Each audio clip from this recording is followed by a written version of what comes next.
अगला टॉपिक हम लोग देखते हैं नाभिकीय विखंडन और नाभिकीय संलयन। इंग्लिश में कहा जाता है nuclear fission and nuclear fusion. Let us start. पिछले लेक्चर में आपने न्यूक्लियस या नाभिक देखा था, जिसमें आपने कहा था कि किसी भी परमाणु का जो भी धनावेश है वो उसके केंद्र में स्थित होता है और प्रोटॉन और न्यूट्रॉन जो हैं वो मिलकर नाभिक का निर्माण करते हैं। इन दोनों को आपने न्यूक्लियॉन्स बोल दिया था। अब हम देखते हैं कि नाभिकीय विखंडन या न्यूक्लियर फिशन क्या चीज होती है। तो ऐसी प्रक्रिया जिसमें एक भारी नाभिक दो या दो से अधिक लगभग बराबर द्रव्यमान के नाभिकों में टूट जाता है, उससे आप नाभिकीय विखंडन या न्यूक्लियर फिशन कहते हैं। जैसे कि जब आप यूरेनियम 235 पर एक न्यूट्रॉन का प्रहार करते हैं तो ये यूरेनियम क्रिप्टॉन और बेरियम के दो नाभिकों में टूट जाता है, प्लस 3 न्यूट्रॉन भी मुक्त करता है और कुछ मात्रा में ऊर्जा मुक्त करता है। तो इस कंडीशन में यूरेनियम का नाभिक क्रिप्टॉन और बेरियम के नाभिकों में टूट रहा है, तो ये जो रिएक्शन है ये नाभिकीय विखंडन को दर्शाती है।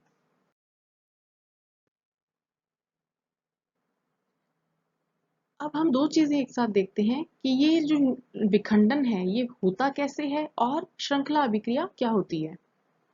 तो देखिए, आपने क्या किया था, एक यूरेनियम का नाभिक लिया था और उसके ऊपर किसी भी न्यूट्रॉन का प्रहार किया था।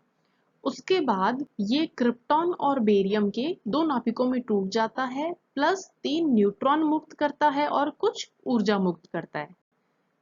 ये आपको डायग्राम में दिखाई दे रहा है। ये होती है आपकी नाभिकीय विखंडन की प्रक्रिया।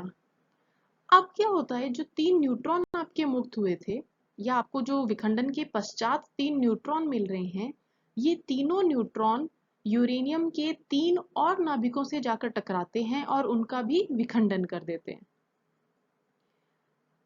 इन तीनों यूरेनियम के नाभिकों के विखंडन के कारण आपको हर नाभिक से 3 और न्यूट्रॉन मिलते हैं जो आगे और यूरेनियम के नाभिक हैं उनका विखंडन करते हैं। इस प्रकार ये प्रक्रिया आगे से आगे चलती जाती है, इसलिए आप इसे श्रृंखला अभिक्रिया या चेन रिएक्शन कहते हैं।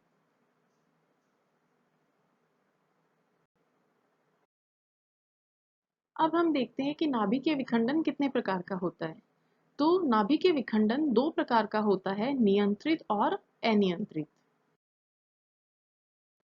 सबसे पहले हम देखते हैं अनियंत्रित नाभिकीय विखंडन, यानी कि अनकंट्रोल्ड न्यूक्लियर फिशन। आपने अभी जो विखंडन की प्रक्रिया देखी उसमें यूरेनियम का एक नाभिक टूटता है और 3 न्यूट्रॉन देता है। वो 3 न्यूट्रॉन आगे यूरेनियम के 3 नाभिकों को तोड़ते हैं और 9 न्यूट्रॉन देते हैं। वो 9 न्यूट्रॉन यूरेनियम के 9 नाभिकों को तोड़ते हैं और न्यूट्रॉन फ्री करते हैं। इसी टाइप से आगे ये रिएक्शन चलती जाती है और आप इसे श्रृंखला अभिक्रिया कहते हैं। ये जो प्रोसेस है ये नेचुरली हैपन होती है, यानी कि अपने आप घटित होती जाती है। आपको क्या करना होता है, विखंडनीय पदार्थ रखना होता है और सिर्फ एक न्यूट्रॉन उसके ऊपर टकराना होता है। उसके बाद प्रक्रिया अपने आप आगे से आगे चलती जाती है और धीरे धीरे करके आपका सारा मटेरियल है वो उसका विखंडन हो जाता है। तो ऐसी प्रक्रिया अनियंत्रित श्रृंखला अभिक्रिया कहलाती है या अनियंत्रित नाभिकीय विखंडन कहलाती है। ये प्रक्रिया बहुत तेजी से समाप्त हो जाती है और इसका यूज किया जाता है परमाणु बम के अंदर। दूसरा हमारे पास आता है नियंत्रित नाभिकीय विखंडन। इस कंडीशन में क्या होता है, जो आपको एक यूरेनियम के विखंडन से 3 न्यूट्रॉन मिल रहे थे, उन 3 न्यूट्रॉनों में से कुछ न्यूट्रॉनों को प्रक्रिया से बाहर निकाल दिया जाता है और बचे हुए न्यूट्रॉन ही आगे नाभिकीय विखंडन की प्रक्रिया में भाग लेते हैं। यानी कि जो पहली बार जो विखंडन हो रहा है उसमें से जो न्यूट्रॉन निकल रहे हैं उनकी संख्या को नियंत्रित करके हम पूरी अभिक्रिया को या पूरे विखंडन की प्रक्रिया को नियंत्रित कर सकते हैं। ऐसी प्रक्रिया नियंत्रित नाभिकीय विखंडन कहलाती है। ये जो प्रोसेस होती है इसका मेनली यूज बिजली बनाने के लिए किया जाता है और ये प्रोसेस आप कहाँ देख सकते हैं, नाभिकीय रिएक्टर जो होता है, न्यूक्लियर रिएक्टर जो है उसमें आप इस प्रक्रिया को देख सकते हैं।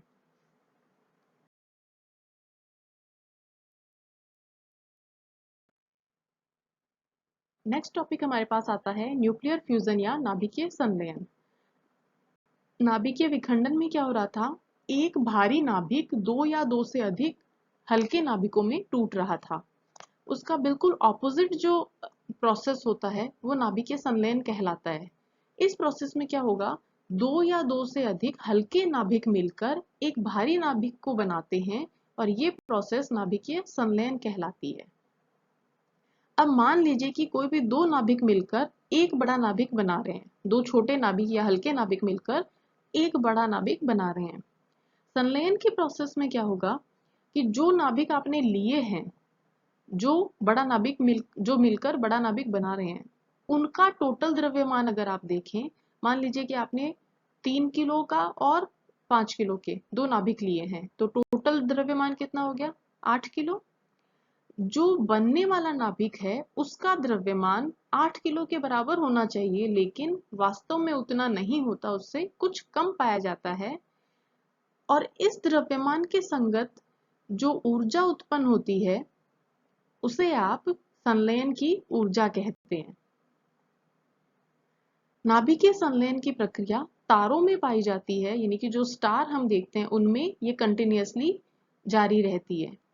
सबसे इजी नाभिकीय संलयन की प्रक्रिया हम देखते हैं जहां पर चार हाइड्रोजन के परमाणु मिलकर चार हाइड्रोजन के नाभिक मिलकर हीलियम का नाभिक बनाते हैं और कुछ ऊर्जा मुक्त करते हैं। नाभिकीय संलयन के सिद्धांत के आधार पर ही हाइड्रोजन बॉम्ब का निर्माण किया जाता है।